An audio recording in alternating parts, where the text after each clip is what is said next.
To all Sonic fans who may be watching, I have just one question before we begin. Is this really the greatest introduction to the series?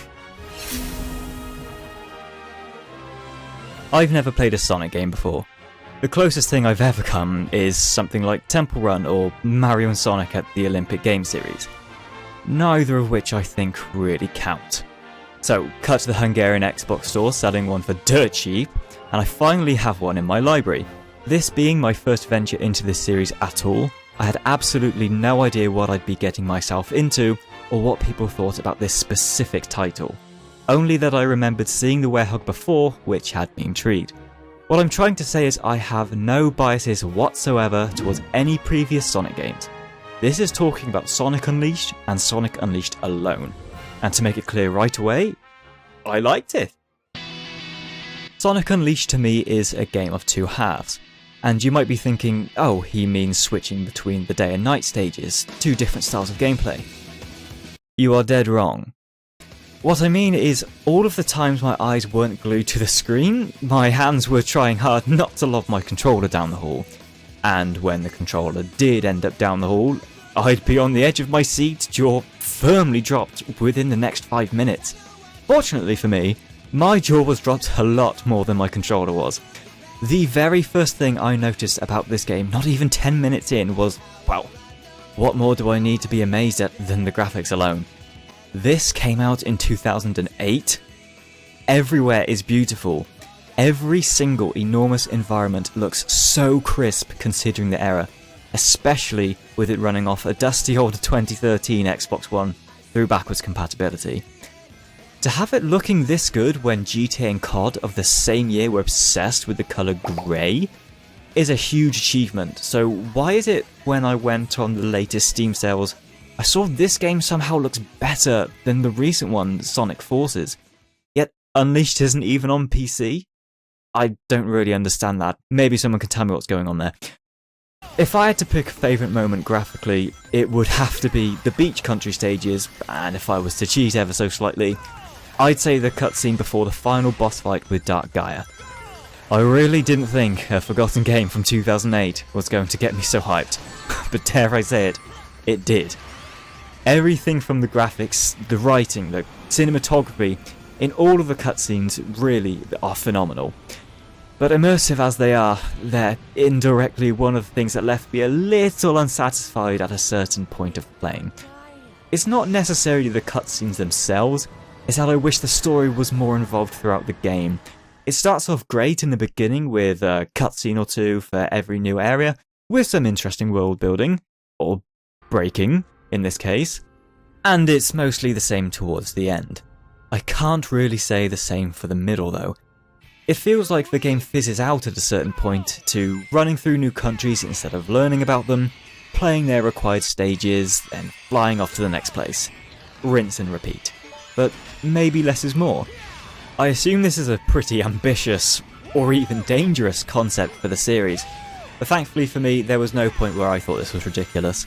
At the very least, the game makes up for it with a huge amount of gameplay content, so there's not much I can complain about there. The journey to fix the planet, I thought, was a great setup for a worldwide tour, and even benefited something as subtle as the in-game menu, which I thought was a great way to save time travelling between worlds and stages. While it not only looks nice, nearly everything can be accessed from just a few clicks, a feature I very much appreciated.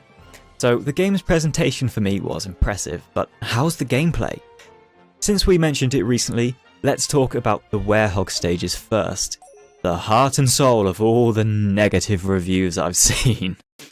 I'm not sure if poor Sonic is aware of these reviews by now, but that might have something to do with why I'm apparently in the minority for not hating these levels. I was getting pampered, quite frankly. When all of the day stages were giving B's and C's and E's, over at night I was getting A ranks, S ranks, multi-million digit combos and experience flying everywhere. I will admit, judging off my lack of Call of Duty playtime these past few years, I have slowed down a bit, so I appreciate the slower paced gameplay these Werehog stages offer. If we were going off the fighting alone, I'd say they're great, but in reality, they're just fine. They're just fine because of one reason, and one reason only. the movement.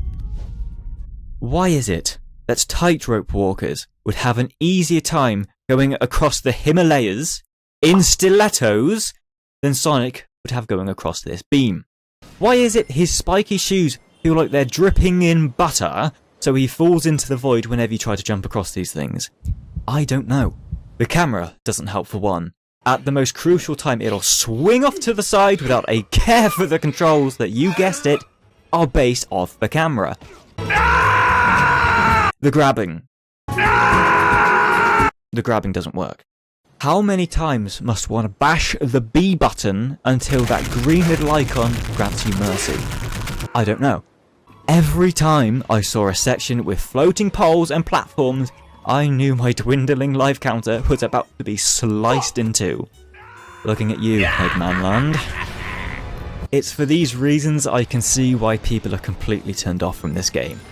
It's not so bad when you're replaying it and you know exactly where it wants you to jump, but a first playthrough can be painful.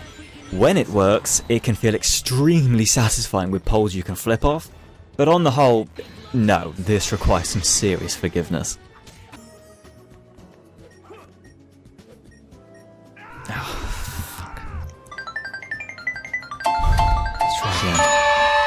On the topic of forgiveness, I'd like to stress that I played this game in two parts.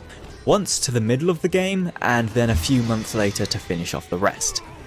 After all the things I mentioned, take a guess which one made me quit for so long. The beams? No, but I am traumatized by that one eastern looking level which is full of them. The answer is none of them. Rather, what bothered me that much was your progress with the story being entirely limited by collecting sun and moon medals. This is a really silly idea in my opinion. I'll replay a game if I like it. It's when you force me to that we're going to have a problem. Thankfully guides for every level exist on YouTube to sweep them all up at once.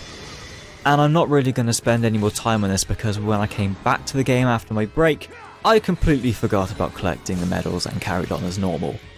AKA, I was being stupid in the first place by going to the wrong areas. Whoops.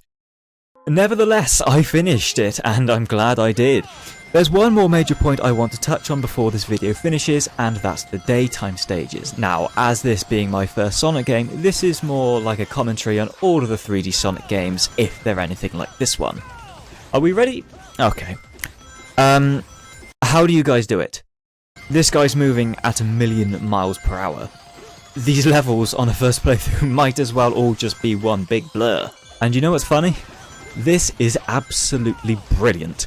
I never once thought that mashing buttons to dash left and right manically out of the way of certain doom could be so exhilarating. As with the Werehog stages, some parts can really get on your nerves, but then whatever comes next will always be something you'll never want to miss. The difficulty on these stages, though, can be seriously tough. Another in Spagonia had me effing and blinding for a good hour straight. Its shorter style reminded me of a game I used to love playing called Trials Fusion. The harder stages on Trials are all about feeling horrible while you play, but fantastic when you win. The first time I played this level, I must have got an E. So many saved lives were lost, and it turns out I didn't even have the right ability to play it. You needed the light dash, and I didn't have that. But I'll tell you what, being able to finish this thing regardless felt immensely rewarding. Probably because I didn't have to listen to that god-awful rendition of the completion screen.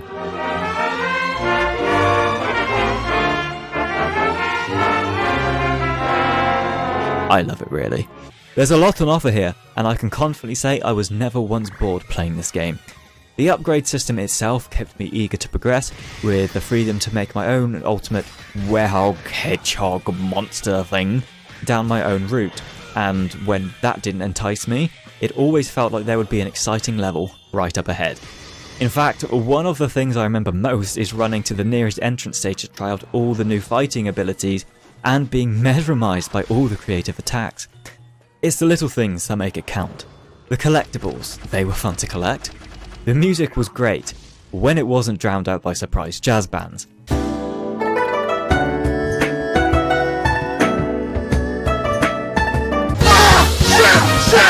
And the characters I grew to love, especially Eggman. I cannot tell you how satisfying it was to see a villain actually succeeding at the start of the game. The goofy villain for once isn't just a pushover. It was so refreshing to see. I also have to mention Chip, as around the opening I couldn't stand the guy, but towards the end he won me over. To be honest, I wasn't aware of any sort of character development happened in the Sonic franchise. I just thought he ran around in circles and called it a day. Overall, it was a very eye-opening experience.